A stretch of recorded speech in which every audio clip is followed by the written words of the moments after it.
И така продължаваме с въпросите за личностно себепознание. Следващият въпрос е: как можете да направите живота си по-смислен днес? Намирате ли смисъл в живота си? И ако не откривате, задайте си въпроса: как бих могъл да придобия или да предам някакъв смисъл на живота си? Открийте вашият смисъл. И след това се опитайте да отговорите на този въпрос. Как може да направите вашият живот по-смислен? Може да го пропишете като подточки, които подточки да се опитате да започнете да прилагате във вашето ежедневие. След това е въпроса: какво обичаш най-много в живота си? Често ние поглеждаме към нещата, които не обичаме, нещата, които са ни се случили, по някакъв начин са ни повлияли негативно. И забравяме да погледнем към тези моменти, в които сме се справили, към тези моменти, в които сме постигнали нещо и да се поздравим.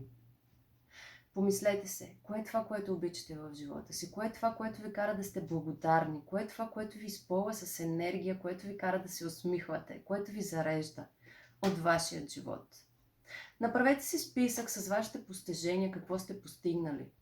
Сигурна съм, че сте постигнали страшно много, но по пътя до сега много от вас са пропуснали да погледнат към тези постижения и по някакъв начин да си кажат: браво, виж, справих се, преминах през това, справих се с това, справих се с онова, постигнах много неща. Всеки от вас е постигнал. Дори в момента да не може да погледнете към тези неща, върнете се малко назад и потърсете тези моменти. И последният въпрос за това видео е: кои са основните ви ценности? Много е важно да знаем кои са нашите ценности. Защото въз основа на нашите ценности ние правим нашите движения и действия в живота.